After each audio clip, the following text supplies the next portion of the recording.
Cek cek cek cek. Oke. Ya, baik. Assalamualaikum warahmatullahi wabarakatuh.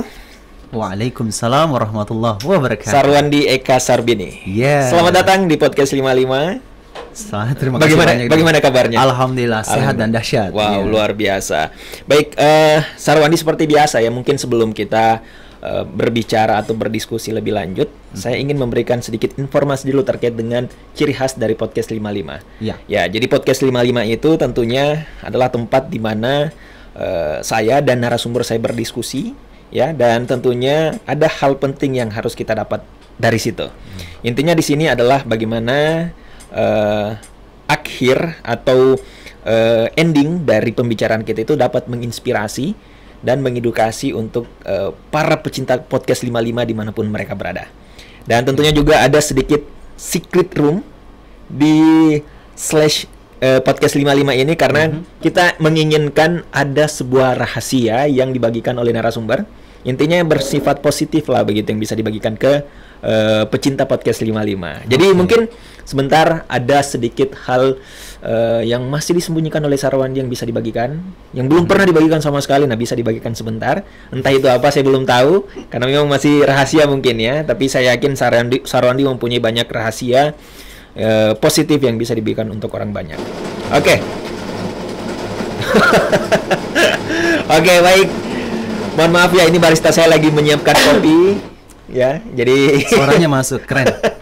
Ya, ini ciri khasnya nih, berarti ya. 55 TV. Betul, ini ciri khas. Jadi setiap ada narsum yang datang kita harus selalu suguhkan kopi yang nyaman, yang lezat seperti itu. Bahkan ada penelitiannya ternyata kopi itu. Oh, betul. Di sebuah universitas di Inggris, seorang dokter namanya Dr. David Lewis itu meneliti bahwa minum kopi hangat itu bisa meredakan stres hingga 62%. Wah, lumayan ya. Di atas setengahnya bahkan. Ya, jadi kalau lagi galau, bete, ya coba minum kopi. Dan ternyata baca buku, itu 68%. Nah, itu yang akan kita bahas. Yes. Jadi baca buku sambil minum kopi, itu lebih dari 120%. Wow, berarti memang untuk meredakan stres bisa lebih dari 100%. 130% tepatnya. Berarti kita kalau mau semangat terus tiap hari, ya udah biasakan minum kopi aja dan baca buku. Sambil baca buku. Nah, itu yang menarik betul. Ya, dan tentunya mungkin sudah banyak ya yang mengetahui Sarwandi ini siapa. Tapi mungkin alangkah bagusnya kalau saya memperkenalkan Sarwandi dulu. Meskipun mungkin nanti sebentar pasti akan tahu, oh ternyata Sarwandi ini loh orangnya. Karena kalau misalnya kita tahu Sarwandi ini adalah seorang motivator, seorang pesulap juga. Ya, dan mungkin sebentar bisa menunjukkan ya sedikit trik sulapnya ya. Tapi masih dirahasiakan dulu karena tentunya kita akan sedikit berbincang-bincang terkait dengan karir seorang Sarwandi dan tentunya kita akan sedikit membedah buku yang sudah dibuat seperti itu. Nah, mungkin untuk yang pertama saya mau tanya dulu terkait dengan motivator, sang motivator itu kapan melekat di diri Sarwandi sendiri? Oke. Jadi selama tahun 2010 hingga 2012 itu masa transisi memang menemukan ciri khas jati diri ya. Iya, ciri khas di dunia public speaking. Oh, oke. Kalau untuk public speaking sendiri sejak SMP memang sering ikut lomba pidato pidato bahasa Inggris, lebih spesifiknya ke situ. SMA sering ikut debat bahasa Inggris. Lalu ini nih yang buat saya ini waktu mulai kuliah. Saya itu sering dapat ini sering diundang ya, terus juga masuk di perusahaan, jadi MC, jadi host. Nah, terus akhirnya 2012 itu, ini inspirasinya nih. Saya langsung melihat, saya punya paman, itu sudah sering menjadi narasumber di banyak banget televisi ya. Oh, belajar dari sana, melihat dari pamannya ya. Ya, beliau penulis buku, judul buku yang beliau sudah tulis itu lebih dari 316 buku waktu itu. Wow, waktu itu saya nggak tahu sekarang judul buku sudah ribuan mungkin ya. Ya, sebagian memang ghostwriter ya. Tapi beliau juga nulis buku itu tentang bagaimana beliau yang sendiri punya karya. Tapi rata-rata jadi ghostwriter. Biasanya omnya itu tulis tentang apa? Apakah memang dari kehidupannya kah ataukah memang ada hal-hal penting, hal-hal lain yang sering dia buat? Ya, beliau juga seorang motivator juga. Ya, memang beliau spesifiknya di Makassar memang sering diundang memang di Sulawesi Selatan. Yang membuat saya terinspirasi bukan karena beliaunya. Karena anaknya sepupu saya. Itu waktu SMA, saya kan sudah kuliah. Perempuan, dia udah nulis buku. SMA. Dan saat itu saya merasa mind blowing banget kalau ada seorang masih muda sekali sudah punya karya. Dan di situ saya terinspirasi dari adik saya sendiri. Datang ke kampung, silaturahim, diceritakan waktu itu, ini adikmu sudah tulis buku nak. Wow, serius. Saya tanpa berpanjang lama itu cuma 3 bulan nulis buku juga. 3 bulan doang saya nulis naskahnya. Artinya tertantang setelah mendengarkan itu ya, bahwa ternyata seorang anak SMA sudah bisa, kenapa saya tidak? Ya. Jadi saya termotivasi dari situ dan akhirnya buku itu terbit juga karena paman saya yang menerbitkan, jadi saya ikut menerbitkan di penerbitan beliau. Dan saya mulai bikin agenda sebelum launching buku. Jadi ceritanya kan mau PO nih, pre-order. Jadi bagaimana caranya menarik pembaca? Ya saya bikin agenda aja sama beliau. Sama paman saya bikin. Masya Allah itu adalah event pertama yang saya bikin IO-nya. Saya sebagai ketua IO juga. Masya Allah itu pesertanya, Masya Allah. Padahal itu belum ada pengalaman sama sekali. Belum ada pengalaman untuk bikin IO. Dan Masya Allah, dan tim saya yang menghandle juga. Jadi saya cuma diundang sebagai pembicara lah di situ. Namun saya tetap menjadi sutradara di belakang itu. Dan saya undanglah paman saya sebagai pembicara kedua, paman saya sebagai pembicara utama. Ya, Masya Allah, wow. Disitulah pertama kalinya saya membawakan materi sendiri. Ya selama ini cuma jadi MC ya. Sekarang sudah jadi ini ya, artinya pembicara begitu ya. Sebenarnya memang training public speaking udah banyak saya ikuti. Nah, namun saya belum mendapatkan feel untuk jadi pembicara sampai akhirnya saya ngisi itu sama paman saya. Ternyata bisa sekali. Dan disitulah akhirnya buku saya pun terbit tahun depannya. Langsung 2012 akhir itu, waktu itu Desember. Nah, itu amazing juga sih, tapi ada pengalaman unik juga. Boncos itu event saya itu boncos. Saya tetap harus nanggung ya karena tidak sesuai ekspektasi ya. Jumlah peserta yang saya target sekian ratus yang datang itu nggak sampai sesuai. Artinya lebih banyak pengeluaran gitu ya? Iya, saya harus nombok di situ. It's okay lah. Alhamdulillah, saya malah senang. Saya jujur ketika bikin sesuatu yang kayak gitu tuh passion banget lah. Saya senang berbagi karena memang berbagi ilmu kan. Nah akhirnya disitulah buku saya terbit, dibikin lagi eventnya. Alhamdulillah di situ nggak boncos ya.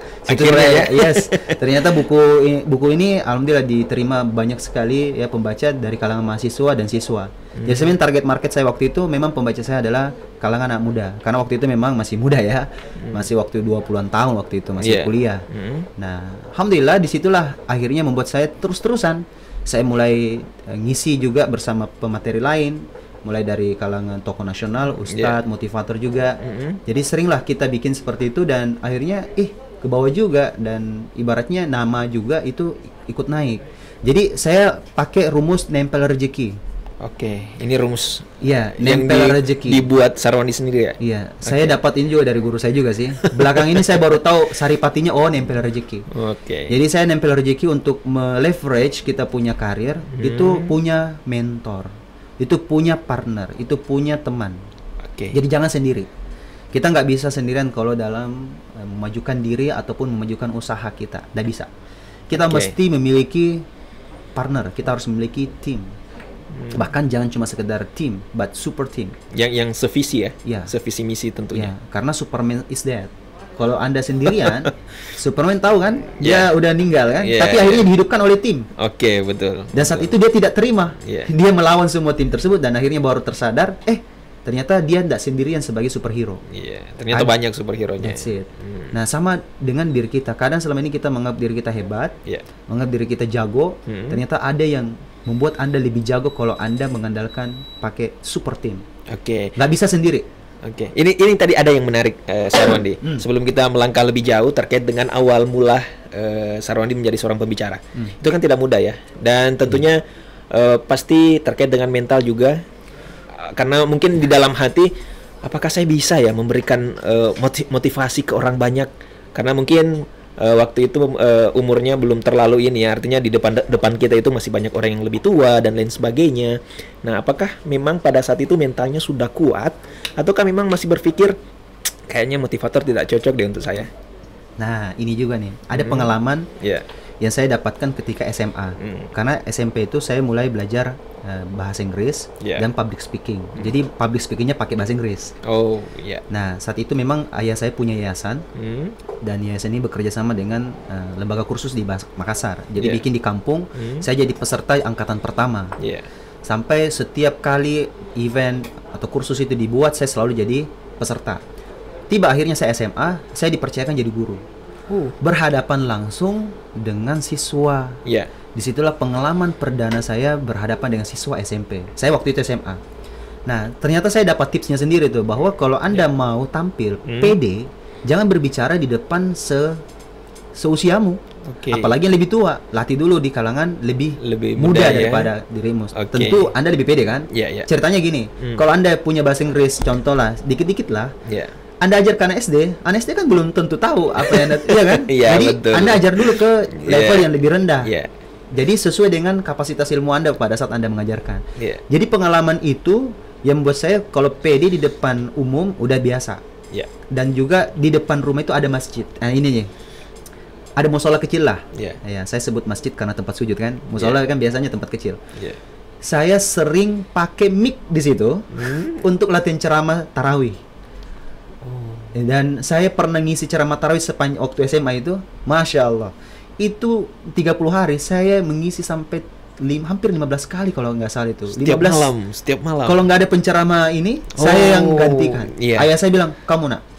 Jadi ayah saya itu selalu mendorong, kamu ceramah lagi nak. Saya ditunjuk terus. Oke, siap. Jadi materi memang saya harus sudah siapkan memang gitu kan. Jadi tantangannya memang itu membuat materi. Jadi selalu ada tema baru. Jadi memang disitulah yang membuat saya pertama kali bisa tampil, karena di masjid sama juga di depan anak-anak siswa. Wow, berarti memang sudah terbiasa ya. Nah, mentalnya di situ. Mentalnya di situ ya, terbangun di situ. Pernah juga sih saya dikata-katai bilang, jangan terlalu keras nak kalau ceramah. Oke, kita minum dulu lah. Wah, ini dia. Kita minum dulu lah. Ini adalah hasil racikan barista saya. Wah. Ya, jadi bisa dijamin rasanya mantap. Bismillah ya. Oke, baik, terima kasih Fuad. Fuad, thank you.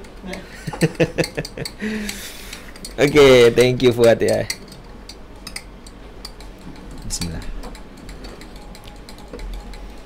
Ya, biasanya di sini yang jadi durasi ngobrol kita itu adalah kopi. Jadi kalau kopinya habis, durasinya habis. Tapi kadang saya minta nambah supaya nambah durasi. Karena kadang diskusinya itu seru, menyenangkan, dan banyak biasa yang bisa kita artinya bagikan begitu ya. Apalagi kalau misalnya kayak orang-orang yang mempunyai motivasi, mempunyai track record yang luar biasa, itu kadang saya suka ngulik, saya suka cari tahu, dan itu biasa kita kadang lupa waktu. Seperti itu. Iya, memang betul. Ini bagian dari passion seorang Jabal kan, bahwa memang tampil untuk bisa menginspirasi juga untuk jadi presenter, itu juga bagian bahwa that's the point. Ada juga bagian dari passion. Jadi tadi nyambung lagi dikit bahwa passion memang di depan umum ya. Lebih spesifiknya jadi edukator. Edukator, motivator. Jadi itu nggak jauh beda. Saya pernah tes bakat sekitar 4 tahun yang lalu. Itu memang saya berada di edukator. Karena pertama intellection sama analytical serta communication itu di urutan 1 sampai bisa kelihatan. Kelihatan. Karena saya menjawab kuesioner kurang lebih hampir 400 pertanyaan. Wow. Jadi 34 bakat yang terurut di situ, yang paling rendah jelas banget, yang paling kuat juga jelas banget, sehingga saya fokus dengan kekuatan. Selama ini kita terlalu fokus dengan kelemahan kita. Contoh kecil aja, kita belajar dari penguin sama burung elang. Burung elang kita tahu dia jago terbang. Jangan pernah latih dia untuk berenang. Memang dia bisa nyelam, memang dia bisa berenang, tapi nggak lama, dan dia hasilnya rata-rata. Setelah itu dia terbang ya. Naik lagi, terbang lagi. Berbeda dengan penguin. Penguin latihlah dia untuk berenang. Jangan pernah latih dia untuk terbang. Ada filmnya tuh. Dia mencoba untuk jadi elang. Dia mencoba untuk terbang. Sosok penguin, tapi ternyata dia nggak bisa terbang. Cara dia terbang itu harus berseluncur dulu baru terbang. Betul. Setelah itu jatuh. Intinya bisa, tapi tidak ahli. Bukan passionnya di sana. Jadi ada tahapannya tuh. Tahu, bisa, ahli. Jadi 3 tangga. Orang yang baru bisa itu berarti dia sekedar tahu baru bisa. Nah, ini antara kalau di sekolah itu kita dapat angka sampai 6 lah. Skornya. Kalau skornya sudah 8 sampai 10 itu berarti ahli. Nah, itulah yang kenapa kalau kita mau latih diri kita, fokuslah pada passion kita, fokuslah pada kekuatan strength kita. Jadi tadi ketika saya tes bakat itu, saya akhirnya fokus di situ. Jadi memang mengedukasi, ya saya punya teman-teman ya, pembaca saya, ya penonton saya, pendengar audio saya di channel Telegram atau apapun itu, saya sharing di situ. Saya cuma berbagi apa yang menjadi strength saya, sehingga orang itu tidak melihat kelemahan kita. Dia hanya melihat kekuatan kita karena kita fokus yang kekuatan kita. Coba bayangkan kalau kita latih ya tadi ya, kita latih misalnya ada seorang anak yang jago bahasa Inggris, dilatih ini kursus matematika karena dia punya nilai matematika rendah, anggaplah nilainya 5. Sebenarnya justru harusnya dikasih kursus itu bahasa Inggrisnya. Biar lebih permantap lagi ya. Dan itu pengalaman saya sering remedial matematika. Serius nih. Saya sering remedial matematika. Ini bukan rahasia yang dibagikan ya, yang tadi saya tagihkan ya. Bukan ya. Tapi bahasa Inggris saya yang selalu saya kursuskan. Dari SD itu saya mulai melihat memang dari SD itu untung ayah saya. Ini saya jujur saya mau berterima kasih pada ayah saya. Karena ayah saya itu dia melihat bakat saya memang di dunia bahasa. Memang dari kecil ya ayahnya sudah melihat ya bahwa ternyata dia pernah tes saya sebuah lagu, dia putar. Nah, coba baca kata ini. Bagi dia agak susah ini cara pengucapannya. Jadi pas di pause, waktu itu masih VCD, masih kaset itu. Ada lagu, ada lagu diputar. Nah, kayaknya kalau nggak salah itu lagunya The Hotel California. Itu salah satu lagu favorit saya juga. Di pause baru, nah coba baca ini. Saya baca, lalu dia putar. Ternyata pas banget sesuai dengan pronunciation-nya. Akhirnya bikinlah ayah saya itu kursus bahasa Inggris. Saya nggak tahu, beberapa pekan kemudian dia bikin kursus itu. Pas setelah dia putar ini. Dan ayah saya juga ikut kursus di Makassar dan akhirnya dia undang orang sana untuk kerjasama bikin di sini. Jadilah ladang usahanya waktu itu yayasan ya. Dan saya waktu SD memang ikut di situ. SD saya belum di kursusnya ayah saya, masih di kursus orang lain. Baru SMP ikut di ayah saya, baru akhirnya saya di SMA ikut lagi. Bahkan kuliah saya kursus lagi. Padahal sebenarnya sudah mantap sebenarnya. Padahal saya sudah ngajar. Sudah. Ini salah satu hal nih yang patut kita contoh ya. Nah, kita tidak boleh cepat puas. Meskipun public speaking saja. Sudah 5 jenis training saya ikuti lagi. Bahkan ada training public speaking lagi dalam waktu dekat ini. Saya pengen ikut, hanya bertabrakan aja jadwal saya. Jadi saya akan cari lagi sosok orang yang memang bagus banget public speaking. Jadi saya itu selalu melihat orang yang lebih jago public speakingnya, saya akan belajar sama dia lagi. Kapan dia bikin kelas, saya ikut. Ini keren. Jadi memang kalau kita lihat ya, anak muda di luar sana itu kadang mereka sudah mungkin baru kulitnya saja yang dia pahami, tapi sudah merasa wah saya sudah hebat ini, tidak perlu lagi mungkin saya belajar dan lain sebagainya, karena dia pikir sudah tahu. Nah ternyata kalau misalnya kita betul-betul artinya ingin mendalami sebuah pengetahuan, ya belajar terus, jangan berhenti ya. Meskipun kita sudah kayak Sarwani tadi sudah ngajar, sudah kemana-mana pakai bahasa Inggris misalnya ya, tetap selalu mau kursus ya. Betul. Itu sampai kapan? Belajar, pokoknya belajar terus. Rasulullah SAW bersabda bahwa menuntut ilmu itu dari kita sebelum lahir hingga ke liang lahat. Sampai mati. Saya ada seorang trainer itu, dia itu sekarang usianya sudah hampir 60 tahun. Dia menjadi the most favorite trainer in Indonesia. Walaupun dia orang Singapura. Dia menjadi trainer terfavorit di Indonesia. Dia dapat rekor muridnya itu. Dan dia masih belajar. Sampai sekarang masih belajar. Wow, luar biasa. Apalagi saya ini mau mencapai seperti beliau ini yang sudah luar biasa banget, ya kan? Nah, alhamdulillah dari situlah ada dampak yang luar biasa. Memang tantangan jadi motivator itu nggak gampang. Dicap sebagai penjual ludah. Itu tuh. Nah, karena mana bisnismu lo? Kamu tuh jual ludah terus. Itu tantangannya memang. Selalu katanya jual ludah. Padahal sebenarnya enggak juga sih. Jual ludah itu kalau dia tidak menerapkan apa yang dia ucapkan. Ya, jual ludah namanya. Tapi alhamdulillah apa yang saya sampaikan adalah sesuatu yang bisa saya pertanggungjawabkan. Baik itu baik research ataupun berdasarkan pengalaman. Ya, research, pengalaman sama pengalaman orang lain. Kan gitu. Nah, akhirnya satu tantangan yang paling luar biasa itu adalah ketika kita sudah ini, ada seorang mentor saya. Beliau mentor bisnis. Beliau juga trainer. Tapi beliau tidak sefantastis trainer lain. Tapi beliau itu sebagai seorang coach bisnis aja, saya lihatnya. Tapi beliau sudah meninggal 2 tahun lalu. Beliau ini pernah sampaikan ke saya, Wandi, kalau kamu jadi trainer dan belum dilempari sepatu oleh penontonmu, maka kamu belum seorang trainer. Wow. Kata-kata itu sampai 3 tahun saya tunggu. Kapan saya dilempari? Sampai sekarang belum pernah. Saya sudah pernah diusir.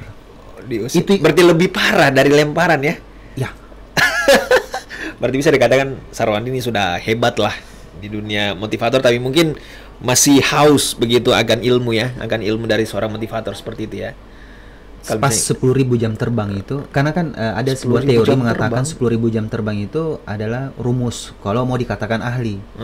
Jadi 50 kota di 16 provinsi yang saya kunjungi, mengisi seminar, baik itu kalangan guru, siswa, mahasiswa, dan umum, baik itu UMKM juga saya latih. Disitulah yang membuat saya akhirnya melihat, oke, setiap orang itu beda pendekatannya, tidak boleh sama, ya kan? Jadi memang kita belajar tentang cara menangani manusia, cara untuk melayani manusia, cara ngobrol sama manusia. Kita belajar dari sosok Nabi Muhammad SAW, bagaimana beliau itu mampu menaklukkan 4 karakter luar biasa dari sahabatnya. Nah, Abu Bakar As-Siddiq, Umar bin Khattab yang tegas luar biasa kerasnya, bagaimana menaklukkan Utsman bin Affan yang begitu kayanya, harta bagaimana mereka ini bisa, beliau takut juga, betul. Ali bin Abu Thalib, jadi ini 4 karakter berbeda nih yang takluk ya. Betul, secara biasa, secara tidak langsung kita belajar tentang ilmu persentil plus mengenai kekulturan manusia yang ada tipe koleris, sanguin, plekmatis, dan melankolis. Kita bisa paham, jadi sebenarnya ini membuat kita lebih paham terhadap lingkungan kita. Jadi memang semakin kesini semakin spesifik lah kita, semakin ahli lah kita. Seorang profesor almarhum juga, ini saya almarhum yang saya sebut. Bahaya juga sih sebenarnya. Serius. Tapi tidak apa-apa sih, kadang memang orang-orang terdahulu itu mempunyai ilmu yang betul-betul alami ilmunya ya. Pernah dengar nama Profesor Mapatoba? Mapatoba kayaknya saya beliau pernah dengar. Guru besar Unhas dulu. Beliau almarhum itu yang saya maksud. Beliau waktu itu saya pernah ikut salah satu kajian beliau waktu subuh di Maros.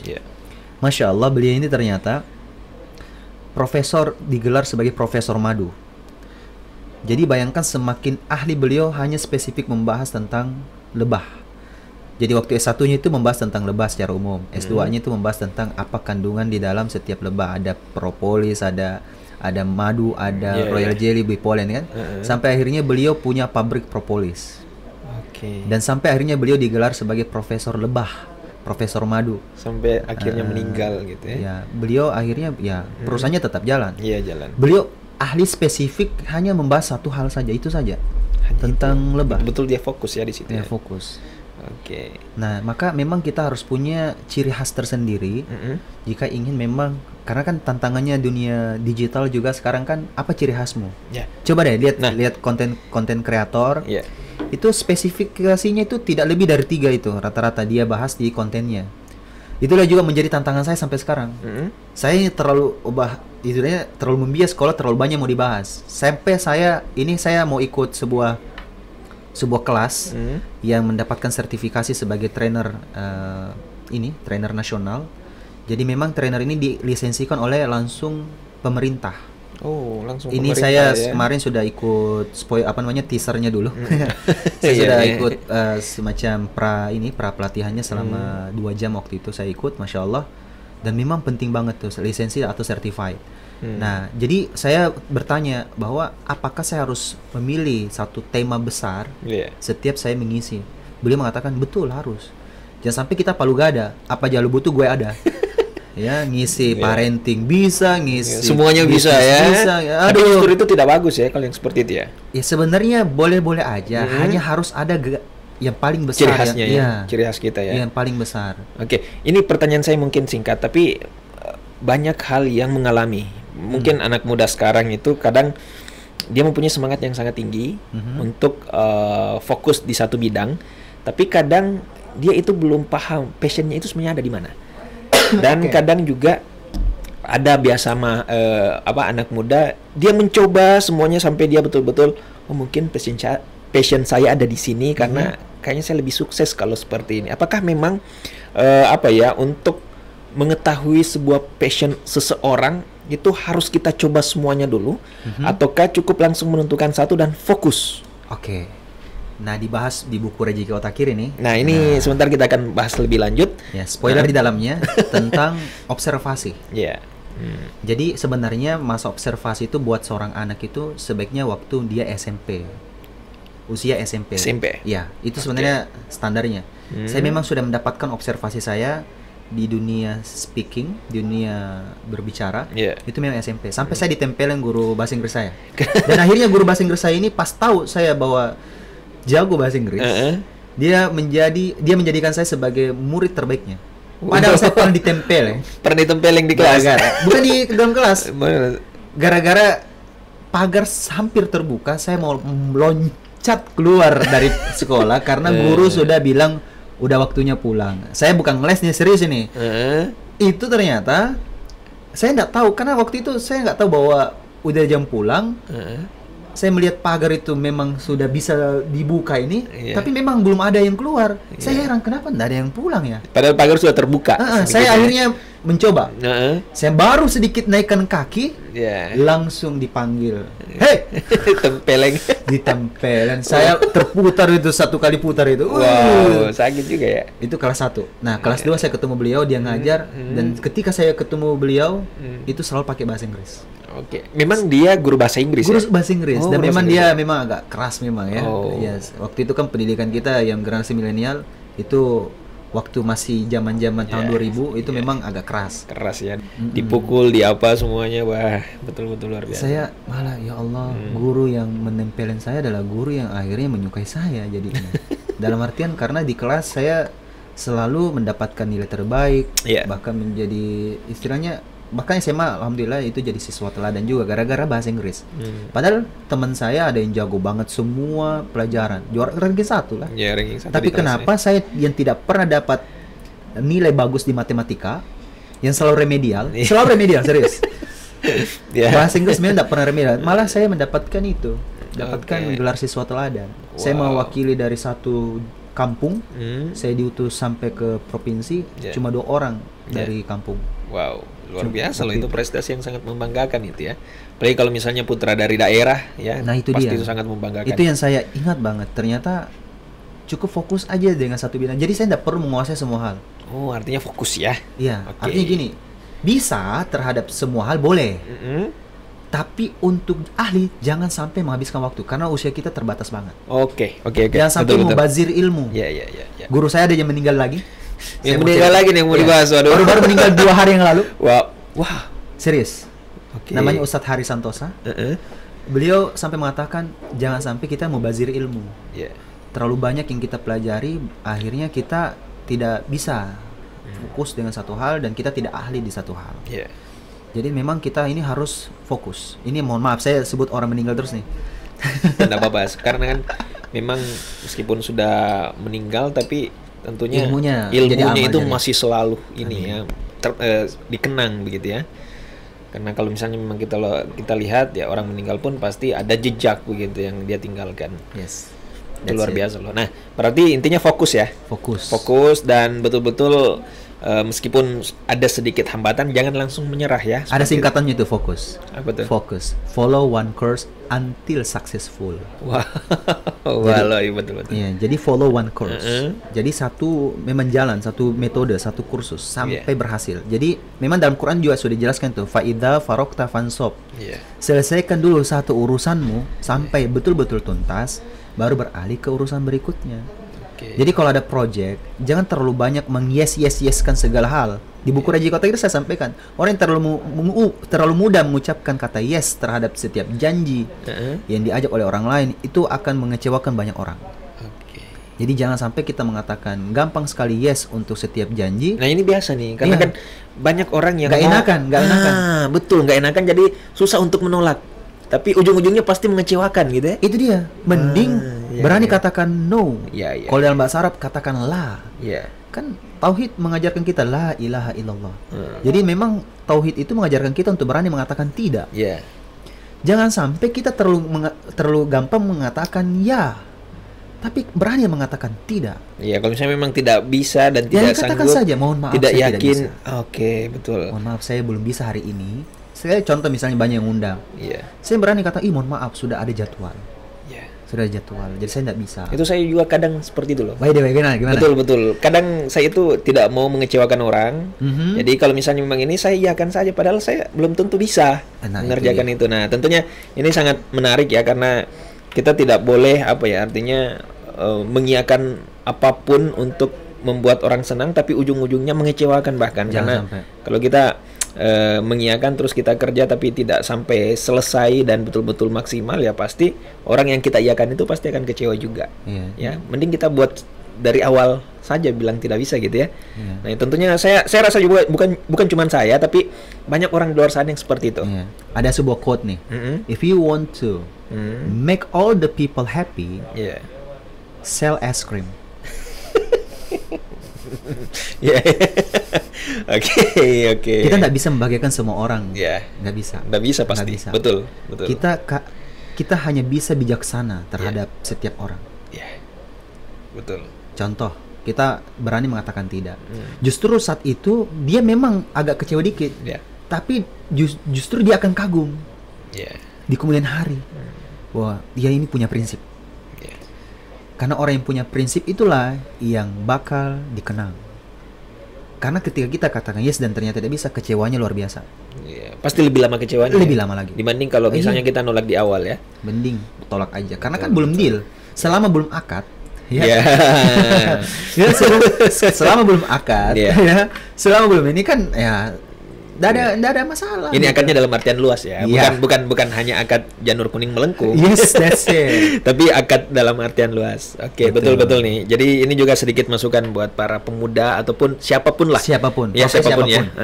Jadi jangan langsung mengiyakan. Kita harus pikir dulu apakah kita sanggup atau tidak. Dan kalau misalnya memang tidak sanggup, ya kita harus berani untuk menolak.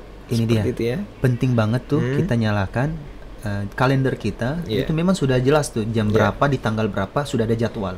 Selalu buka kalender. Kalau ada yang mengatakan ada boleh waktu di tanggal sekian, contoh kayak tadi saya diundang lagi ngisi ceramah pernikahan. Saya lihat, tanggal 14 Agustus. Oh, masih lama. Oke. Berarti saya lihat, masih kosong. Ya udah, sip. Buat schedule ya. Yes. Oke, karena kan memang belum ada jadwal di situ. Oke. Nah, ketika ternyata hati-hati. Ini khusus untuk orang-orang yang sering diundang ya. Jadi memang nasib kita ini sebagai lelaki panggilan memang. Lelaki panggilan ya. Dalam artian positif ya. Ya, memang selalu dipanggil. Jadi kalau orang tanya, "Namamu siapa?" "Nama saya Sarwandi Eka Sarbini." Biasa dipanggil ceramah, biasa dipanggil ngisi seminar. Biasa dipanggil makan. Namanya panggilan ya. Iya. Dan biasa dipanggil ngopi. Ngopi. Betul. Ngobrol perkara inspirasi. Wah, luar biasa. Oke, ini kita belum masuk di buku loh, tapi intronya luar biasa panjang, tapi enggak apa-apa. Ada hubungannya kok sebenarnya dengan buku tadi. Ada hubungannya sudah di sini. Tapi sebelum masuk di sini, saya mau tanyakan dulu terkait dengan buku pertama yang dibuat Sarwandi, judulnya apa? Dan inspirasinya dari mana untuk membuat sebuah buku? Kan itu tidak mudah ya. Inspirasinya dari mana dan judul bukunya apa? Berarti back to lagi ke paman saya yang menginspirasi. Judulnya The Miracle of You. Ciptakan keajaiban dalam dirimu. Dalam diri Anda. Jadi buku itu jujur karena pengalaman pertama nulis, saya itu orang yang pakai ini aja. Intinya gini, kalau mau merdeka, jangan tunggu sempurna dulu baru membuat. Justru merdeka aja dulu, sebagaimana Bung Karno mengatakan, merdeka. Padahal saat itu belum ada pembagian wilayah kekuasaan, betul? Belum ada bupati. Belum jelas ya, belum ada apa-apa. Tapi merdeka aja dulu. Nanti yang lain-lain akan diatur dengan tempo singkat-singkatnya, betul? Jadi nanti itu. Nah, persis dengan ketika kita mau berkarya. Saya ketika mulai nulis buku, nulis aja dulu.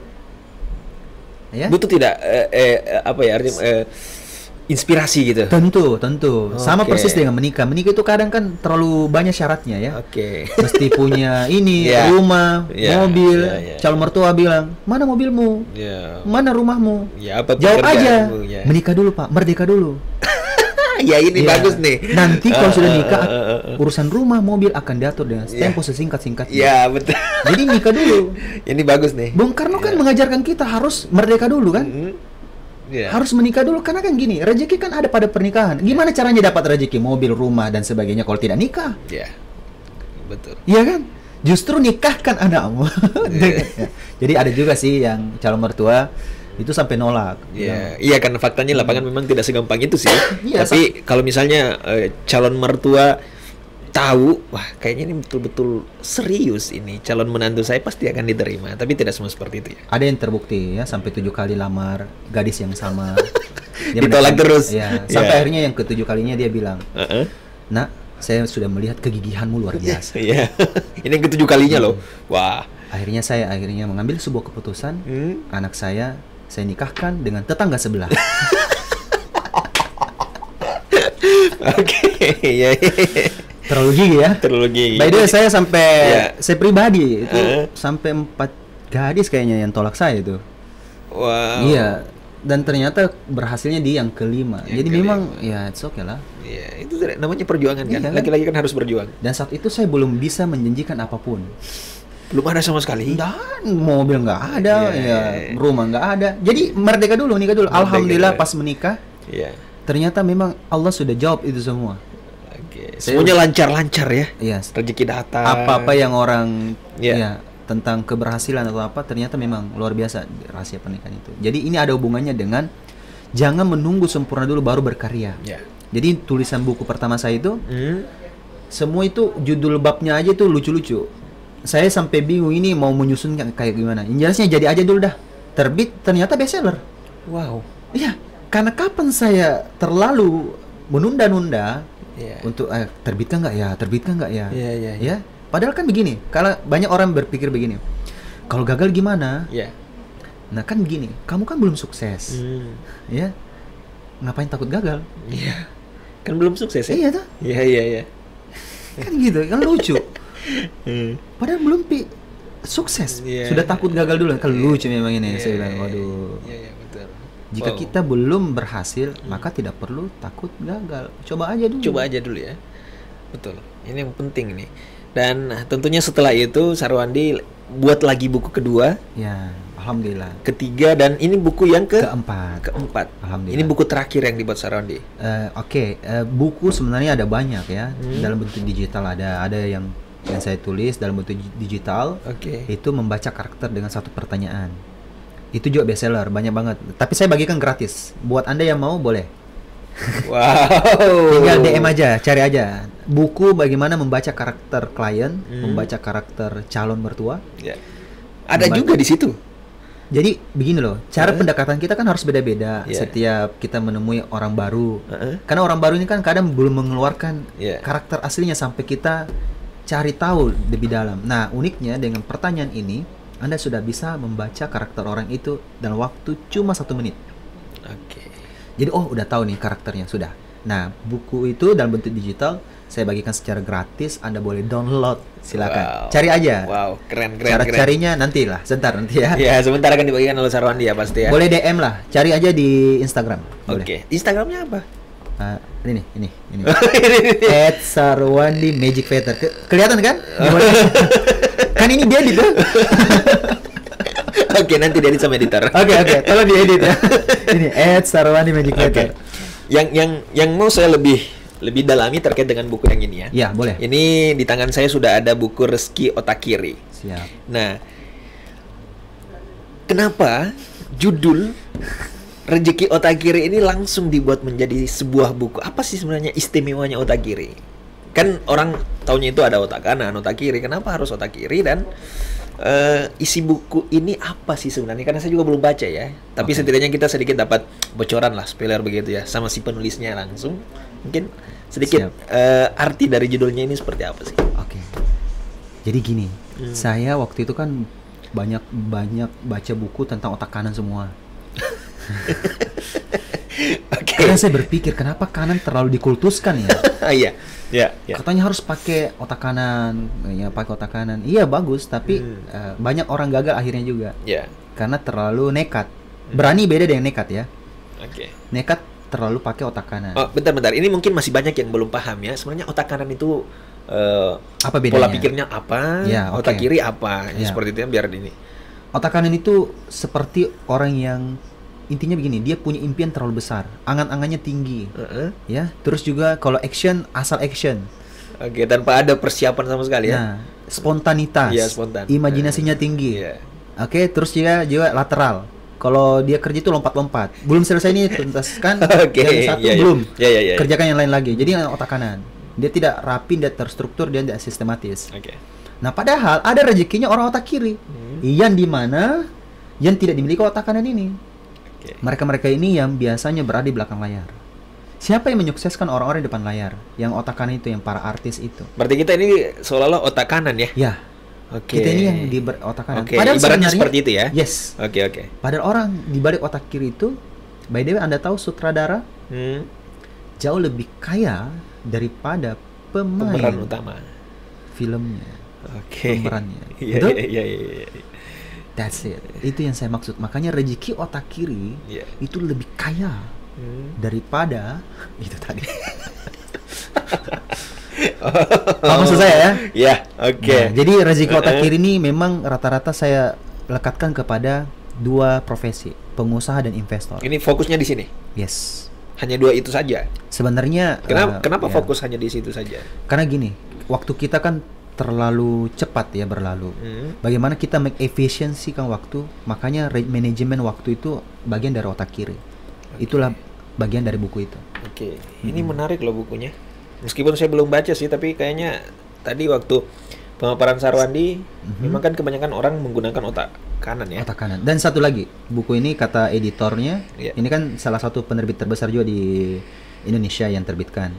Editor sendirinya bilang, Mas Sarwandi, ini adalah buku pertama yang ada di Indonesia yang membahas detail tentang otak kiri. Belum ada penulis lain yang nulis. Jadi bisa dikatakan saya pertama kali nulis di Indonesia. Di Indonesia? Yes. Wow. Jadi itu langsung klaim langsung dari editor, bukan saya. Ada bukti screenshotnya saya di email itu, masya Allah saya sampai di itu satu ini juga. Artinya saya menemukan tersendiri bahwa ada buku yang belum pernah dibahas. Cara risetnya saya tinggal riset aja bahwa belum memang ada yang bahas.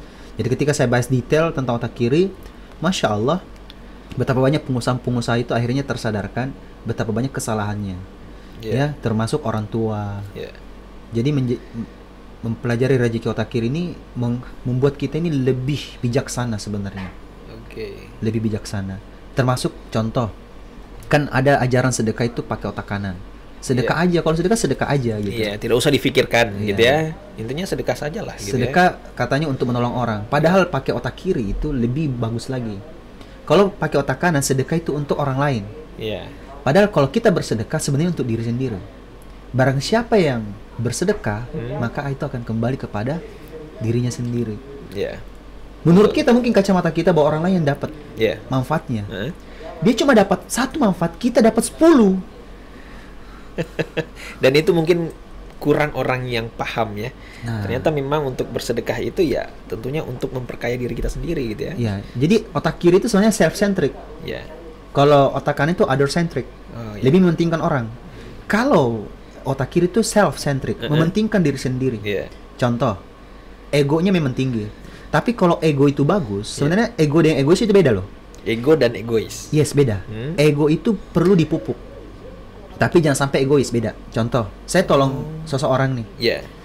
Justru saya sebenarnya menyelamatkan harta saya daripada saya cuma membelanjakannya di tempat poya-poya misalnya. Contoh saya belanjakan poya-poya dengan saya menolong sesama. Mungkin teman-teman udah tahu apa aktivitas saya setiap hari. Ketika saya selamatkan harta saya, justru sebenarnya saya cinta sama harta saya.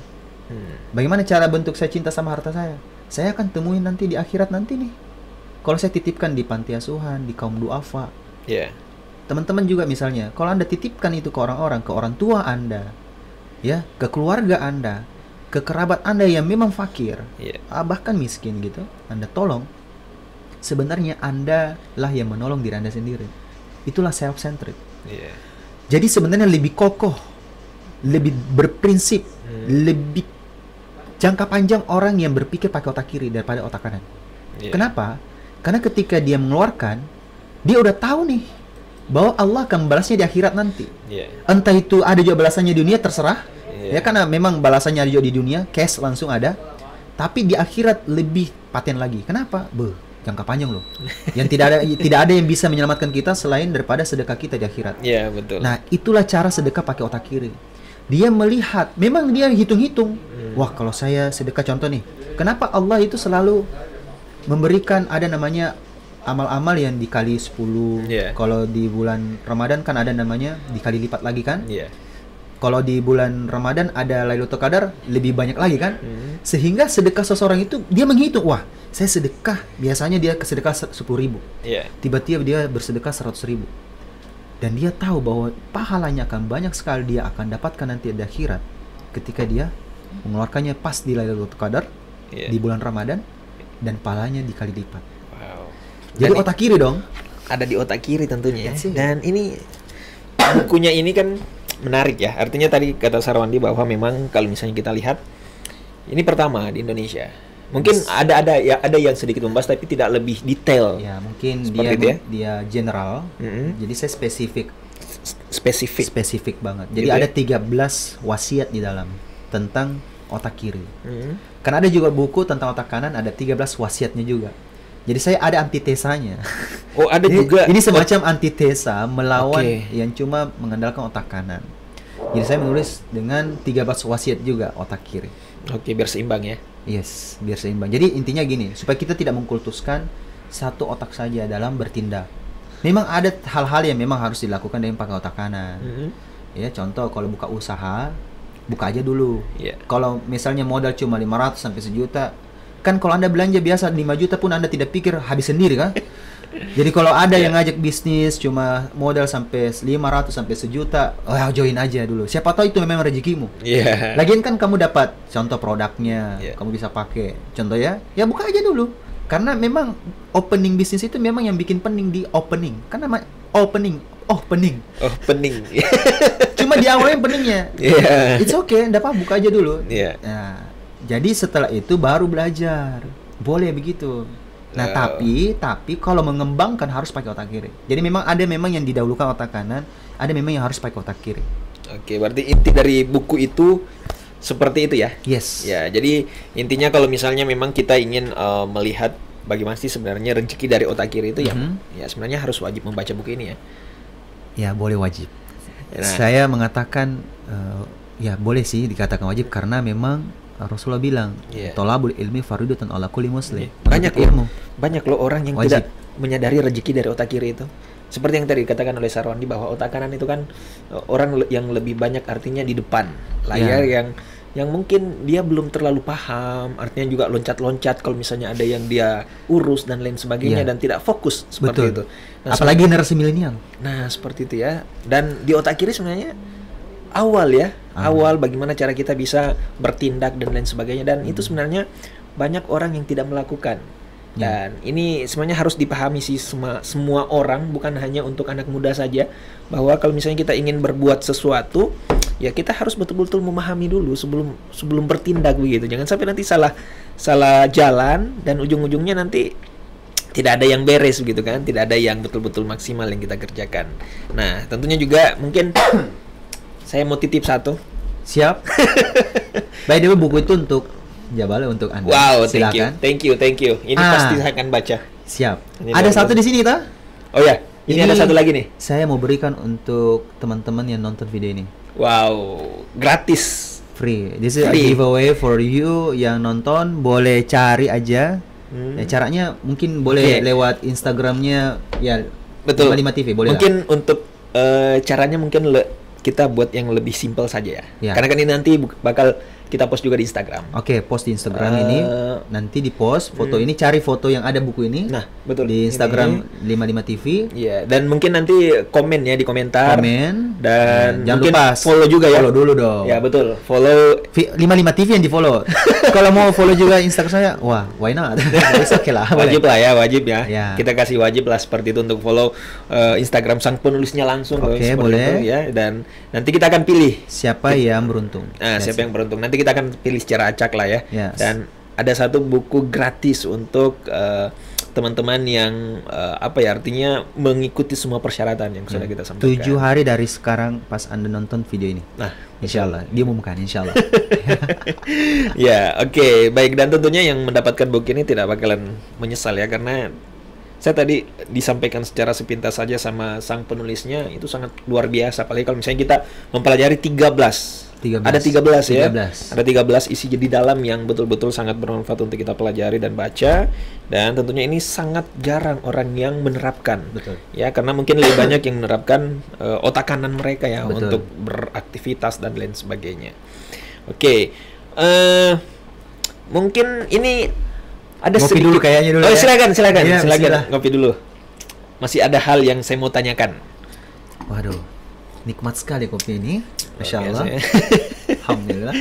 Ya, apalagi baca buku ya. Sambil baca buku. Berarti 130. Yes, that's Wah, it. Itu manfaatnya. Oke. Jadi bagaimana sekarang? Agak lebih tenang kan? Ya, cuman masih agak kurang saya karena bukunya belum saya buka ini. Silakan dibuka dan it's oke, dibuka aja. Atau saya bantu buka? Boleh, saya boleh bantu lah. buka. Boleh, Ini boleh. cara buka cepat kalau Oke. buku ya. Mhm. Lihat aja nih kan ada garis. Tinggal dikasih gini. Oh, langsung ya? Ya, jadi Wah. cepat. Kebiasaan kalau baca di Gramedia yang gratis itu. Wow, bahaya ini. Ini cara otak kanan. otak kanan. Untuk baca buku rezeki otak kiri. Karena ada di Gramedia, boleh aja baca. Gratis Anda baca. Oh, ada di Gramedia ya? Ada. Oke, jadi teman-teman yang mau beli ada di Gramedia. Oh, ini ada banyak ya. Kalau misalnya kita lihat di daftar isinya. Wow. Sampahnya saya kantongi dulu ya. Wah, luar Nanti biasa. saya yang bawa sini. Ini luar biasa loh. Yang pertama langsung fokus. Fokus, teliti, repetisi, inovatif. Nah, itu dia ciri-ciri otak kiri semua itu. Ini otak kiri semua. Inovatif itu otak kiri. Mm-mm. Selama ini banyak yang klaim itu otak kanan. Oke. Dan di sini jelaskan ternyata inovatif itu ada di otak kiri. Inovatif itu kiri, Iya. yang kanan itu kreatif. Beda.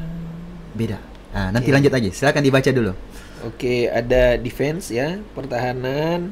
Terus kalau misalnya kita lihat ya ada kritis juga.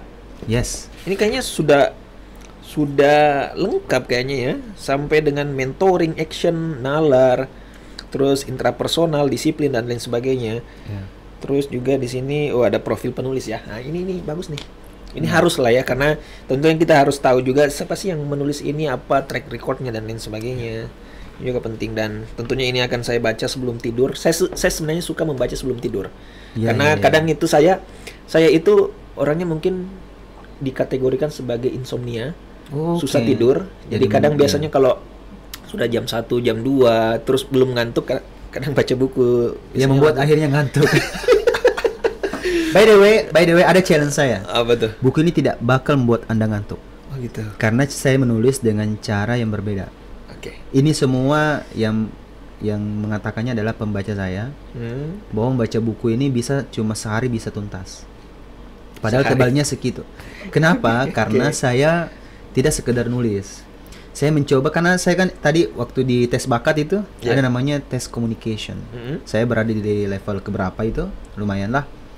Jadi bagaimana tulisan buku itu juga berkomunikasi dengan pembaca. Iya. Nanti Anda coba cek deh. Kasih tahu saya, ya. Siap. Entah besok atau lusa. Bagaimana? Satu bab pertama aja dulu dah. Iya. Satu Wow. bab pertama itu apakah membuat Anda boring? Tapi kayaknya ini seru juga ya, karena Iya. kalau kita lihat dari apa ya, artinya konteks penulisannya pun ini sangat simple dan gampang untuk dipahami. Satu juga, saya kenapa sedikit gambar di dalam sana? Heeh. Karena selama ini kan banyak buku yang membuat ada gambar supaya terkesan orang yang malas baca itu enak. Iya. Padahal sebenarnya menulis itu bisa menggunakan seni. Tulisan aja itu ada seninya. Jadi mohon maaf, jangan sampai hanya kebanyakan gambar tapi esensinya nggak ada. Jadi saya memang nulis dengan banyak tulisan di sana. Yeah.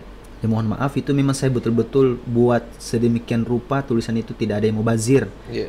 Untuk waktu Anda saat membacanya, jadi betul-betul ada setiap halamannya itu yang membuat Anda dapat saripati, insya Allah. Oke. Ya minimal setiap bab Anda dapat saripatinya. Di sini di inovatif, di wasiat keempat ada sebuah quote yang menarik ya. Silakan. Menurut saya di sini mengatakan bahwa ide belum bisa dijadikan solusi, tapi ide yang teruji akan menjadi inovasi. Wow, ini keren loh kata-katanya. Ya. Ini muncul dari mana ini? Ya, otak kiri kan. Tapi kalau misalnya kita lihat ini, apa ya, artinya sangat luar biasa. Katanya sederhana tapi artinya sangat luar biasa loh itu. Ya. Itu kan begini, banyak ide kan. Otak kan itu kebanyakan ide. Tapi tidak ada action. Tidak ada aksi, tidak diuji. Oke. Gimana bisa terrealisasi?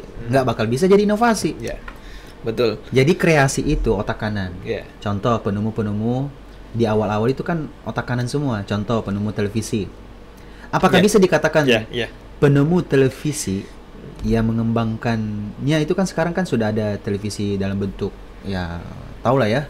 Sekarang sudah tidak seperti dulu, yang layar cembung, sekarang hitam sudah smart putih, TV ya. Smart TV now.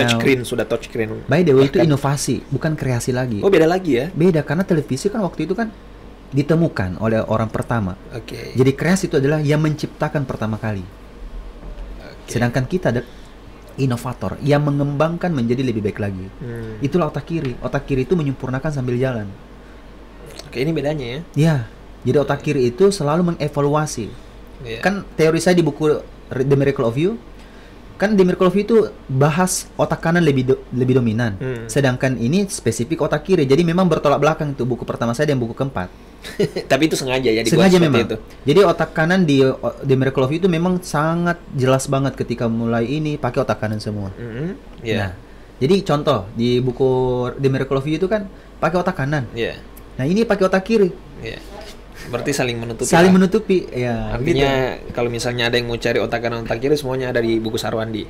Insya Allah ada, betul. Wah, ini luar biasa ini ya. Kalau itu sudah memang rapi banget, dan bahkan sampai penerbitnya bilang begini, ini nggak ada kesalahan penulisan lagi. Jadi tinggal diterbitkan ya. Ini butuh waktu berapa lama membuat buku ini? Saya tulis itu 3 bulan. Sama dengan ya? buku pertama saya. 3 bulan. Dan editingnya itu memang butuh waktu beberapa bulan lagi, karena kan itu kan penyempurnaan aja. Sampai waktu saya mau kirim ke penerbit itu sampai bilang, ini tinggal terbit nih, nggak ada lagi. Tidak perlu diedit lagi. Bayangkan buku-buku saya yang sebelum-sebelumnya itu, itu lama ya. Kesalahan penulisan banyak. Jadi kan otak kiri, berarti detail kan, teliti. Sampai saya harus buktikan ke penerbit bahwa saking telitinya saya sudah tidak terapkan di sini nih. Iya, saya tidak mau merepotkan Anda sebagai editor, ya. Serius. Karena kalau misalnya banyak salahnya berarti ini tidak diterapkan. Iya, masih otak kanan. Otak kanan lihat tulisannya masih banyak yang EED-nya tidak benar kan? Nah, itu makanya diperbaiki. Wow, luar biasa loh. Jadi ya buat kalian yang mau ada kok ya di Gramet ya, silakan. Dan tentunya ada satu lagi nih ya. Saya ulang sedikit nih, mungkin ada yang terlewat. Ini kita jadikan sebagai giveaway buat para pecinta podcast 55. Jadi sang penulisnya langsung nih. Mungkin saya minta tanda tangan ya. Boleh banget. Tapi ini apakah bagaimana ya caranya ya? Mau ditandatangani juga bisa, atau gini deh, dibuka aja. Saya tanda tangani. Nanti kirim aja ke satu orang yang menang. Oke, gitu, enggak apa-apa, kita buka pembungkusnya ya. Biar ada tanda tangannya. Ada cara membuka pembungkus ini tanpa merusak. Jadi bisa masuk lagi tuh. Oke, yang tadi itu tadi ya? Ya, ada caranya. Ini kan bisa masuk lagi. Oke, kita buat seperti itu ya, supaya yang mendapatkan hadiahnya nanti itu lebih apa ya, excited begitu. Wah, ternyata saya punya tanda tangan sang penulis. By the way, saking otak kirinya saya akan berikan petunjuk caranya. Jadi ini kan garisnya, ini otak kiri. Jadi ini garisnya kan, jadi betul-betul ya insya Allah minimal bisa kembali lagi.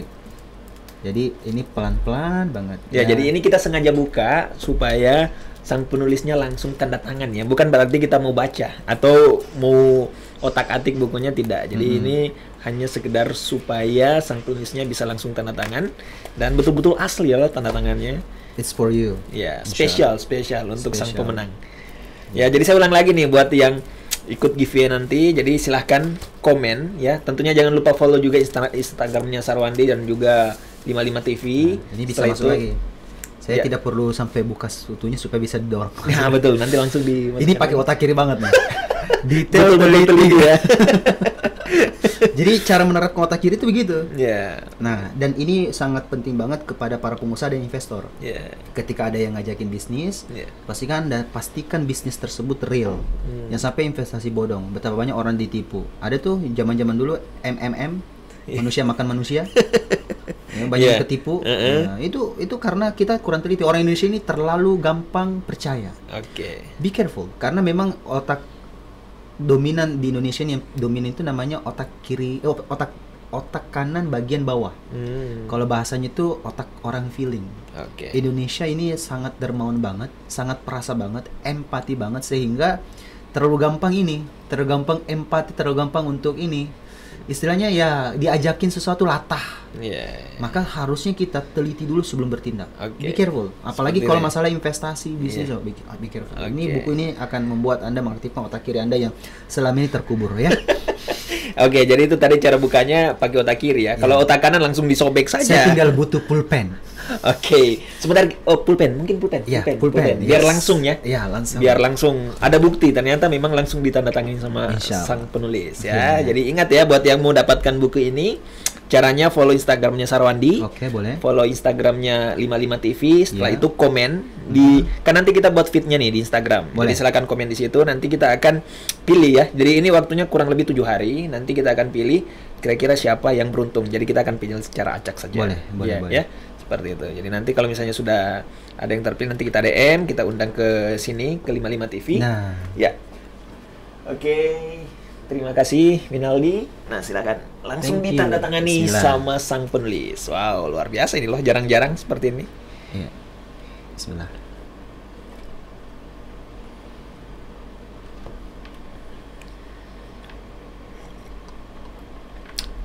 Nah, ini tanggal, saya tulisnya ini 30 ya.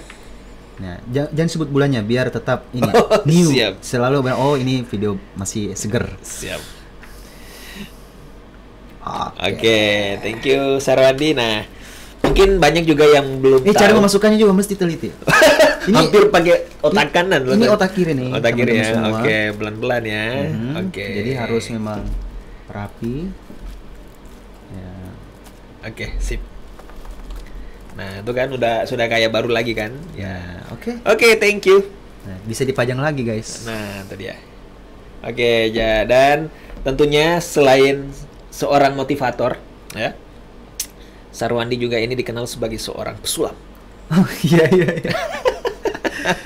Aduh, pesulap juga nih. Nah, kita mau lihat dulu deh satu trik sulap nih. Kan berapa lama bergelut di dunia sulap? Nah, itu dia nih. Jadi gini, banyak yang mengatakan multi talent. Jadi sebenarnya itu juga kurang bagus. Kalau terlalu banyak talenta yang kita miliki. Jadi memang kita harus spesifik. Makanya saya akhirnya menghubungkan aja. Jadi mengkorelasikan antara public speaking yang saya mumpuni di situ sebagai pembicara, speaker, atau apapun itu di dunia public speaking. Saya akhirnya memiliki pembeda. Pembedanya adalah di sini. Ya, kan ada kadang menghibur dengan lelucuan ya, lelucon, jago stand up, komedi gitu ya. Saya pakai sulap. Dan kayaknya belum ada ya motivator yang sekaligus pesulap kayaknya ya. Ya, mungkin Deddy Corbuzier bisa dikatakan lah. Tapi beliau meninggalkan sulap sekarang. Seharusnya beliau tidak perlu tinggalkan. Betul. Dia bisa menghubungkan, tapi ya itu pilihan buat beliau. Akhirnya saya tuh sejak SMP memang sudah belajar sulap. Nah, dari situlah sambil juga belajar kursus bahasa Inggris. Jadi ada dua kebiasaan yang saya ikuti terus, itu belajar sulap sama belajar bahasa Inggris. Sampai sekarang setiap kali memberi motivator di luar sana masih selalu dikaitkan dengan sulap-sulapnya. Nah, itu dia. Selalu selalu ada yang undang. Nah, kayak gini. Kita akan lihat nih satu trik yang akan diperlihatkan. All the cards are different, Nah, kartunya semua beda-beda, bisa dilihat. Cara kocoknya kan udah tahu ya. Kalau ini yang sudah next level. Wow. Oke. Keren. Jabal, please say stop wherever you want. Oke. Bilang stop di mana Iya, aja. iya. Siap ya? Yuk. Stop. Oke. Oke. Ini kartunya ada di sini. Ambil kartu yang paling atas. Oke, saya ambil ya. Ya. Oke. Oke, jangan kasih lihat saya. Perlihatkan ke pemirsa. Nih. Saya tunjukkan lagi bahwa kartunya beda-beda ya. Oke. Sudah? Sudah. Sekarang, Ya. apa pembedanya pesulap lain dengan Sarwandi Magic Feather? Saya sebut Magic Feather. Oh, Magic Jadi gini, ada namanya dalam dunia pendidikan itu namanya meniru. Kan guru itu digugu dan ditiru. Ya. Nah, jadi sebenarnya kalau bahasanya itu adalah ATM, amati, tiru, modifikasi. Sekarang lebih keren lagi. Ya. Amati terus miliarder. untuk pengusaha ya. Iya, untuk pengusaha khusus. Jadi dulu kan kalau nyontek sama teman kita yang pintar dapat nilai merah. Ya. Kita sekarang nyontek sama orang sukses dapatnya uang merah. Oh, gitu. Oke. Sekarang gini ya. Saya akan coba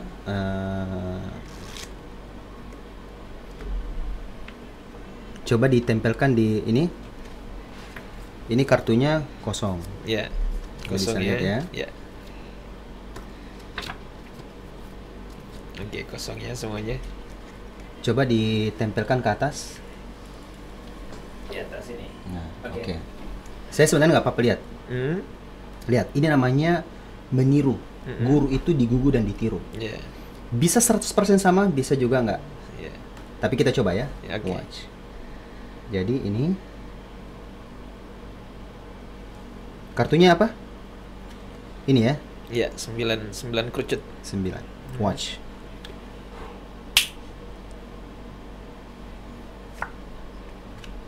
Jadi dia Iya. fotokopi Iya. 100%. Jadi berhasil. Digugu dan ditiru. Iya, oke. Inilah makna guru yang sesungguhnya, mentransfer of knowledge dan mentransfer of akhlak kepada siswanya. Dan ini ibaratnya Anda adalah siswanya dan ini gurunya, memberikan langsung persis sama. Atau ini adalah guru dan ini Anda siswanya. Demikian. Oke, wow, keren. Sederhana ya. Wow, luar biasa ya. Simple ya. Simple tapi cukup ini juga ya, artinya wah, kok bisa gitu ya. Oke, iya. Dan tentunya masih banyak ya trik yang lainnya. Sebenarnya banyak sih. Banyak ya, tapi ya cukup ini saja sebenarnya sudah sangat luar biasa loh, apalagi trik-trik yang lain tentunya. Oke. Kalau mau nonton lebih lanjut dan lebih banyak, cari aja di YouTube. Wow. Buka saja Atau di YouTube-nya. Instagram ada. Kalau yang Instagram kan pendek-pendek lebih bagus. Jadi nggak terlalu panjang ya. Intinya banyak di Instagram. Buka saja sosial medianya lah ya, Sarwandi ya. Tapi lebih sering di Instagram. Kalau Facebook jarang-jarang upload yang sulap. Dia lebih banyak nulis motivasi. Ya, intinya lebih banyak di Instagram ya kalau misalnya ini. Oke, baik. Terima kasih Sarwandi atas waktunya. You're welcome. Cuman untuk terakhir nih, Ya. apa ya artinya kata-kata motivator, kata-kata pamungkas terakhir begitu ya, untuk kita lebih fokuskan ke anak muda, tapi mungkin bisa juga dikaitkan ke semua kalangan lah, tapi intinya lebih fokus ke anak muda. Kira-kira bagaimana caranya untuk mendapatkan passion mereka, ya kan seperti tadi dikatakan bahwa sangat susah untuk sekarang ini, dan apa yang harus dilakukan supaya passion itu betul-betul bisa terasa, dan mungkin di bawah 30 tahun dia sudah bisa mendapatkan apa yang dia inginkan, seperti itu, hasil dari passion yang dia geluti dari awal, seperti itu. Silakan Sarwan. Ya, ini tips ya, tips, dan mudah-mudahan ini menjadi bermanfaat. Kunci semua untuk keberhasilan itu adalah kita teachable, tawadu, siap belajar, dan mau diajar. Karena ada orang yang siap belajar tapi belum tentu mau diajar. Ini yang pertama. Yang kedua, angkat mentor, angkat coach, angkat pelatih.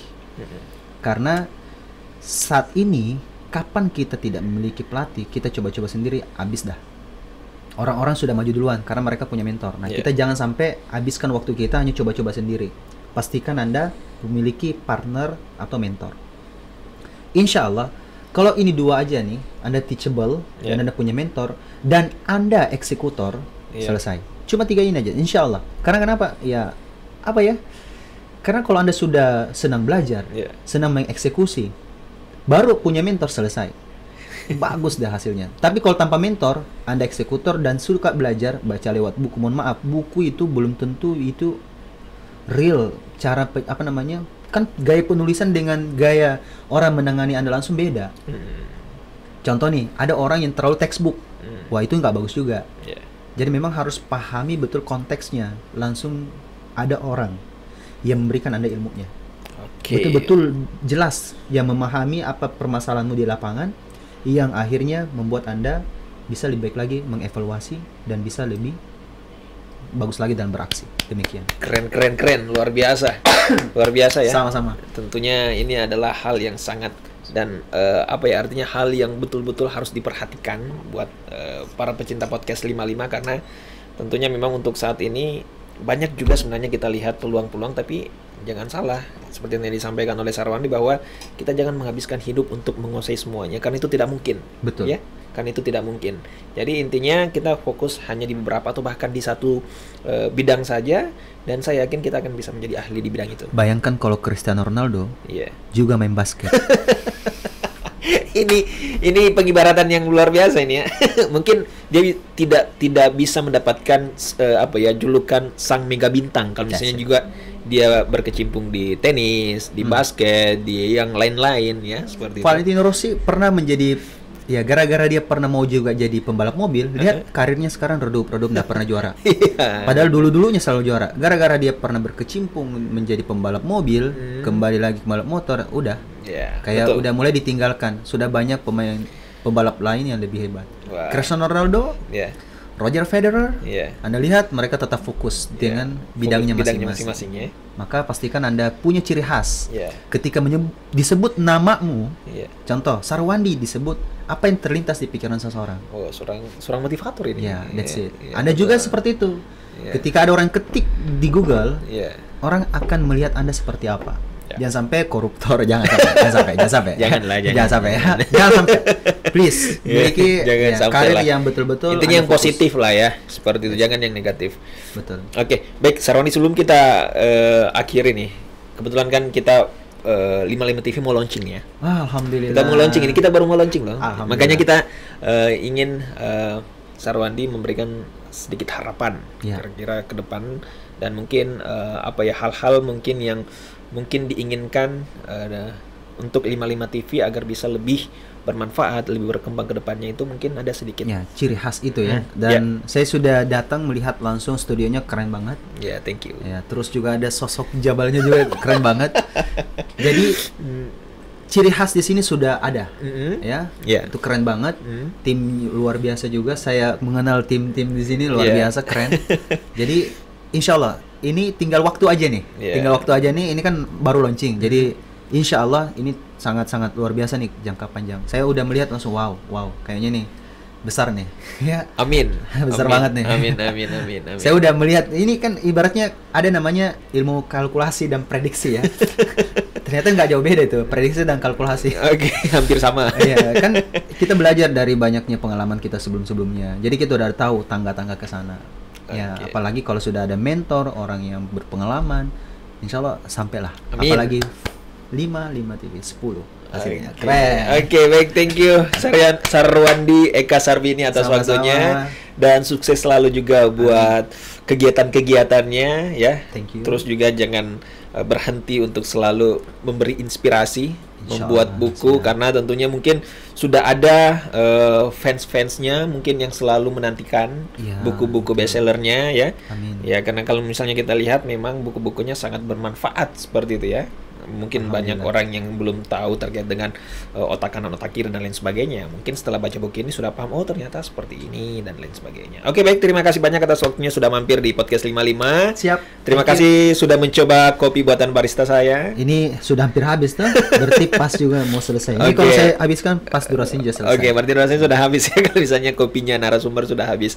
Oke, baik, terima kasih banyak. Mungkin saya cukupkan sekian ya. Sukses selalu. Baik, teman-teman pecinta podcast 55, cukup sekian dulu kita diskusinya bersama dengan Sarwandi, narasumber kita, dan tentunya banyak hal yang bisa didapatkan dari sini selain memberikan inspirasi tentunya, dan ada juga edukasi yang selalu diberikan oleh narasumber, termasuk Sarwandi tadi, dan semoga ini bisa sangat-sangat bermanfaat untuk para pecinta podcast 55 dimanapun kalian berada. Oke, baik, terima kasih banyak, sampai ketemu di podcast selanjutnya. Saya Jabal Rahmat, terima kasih.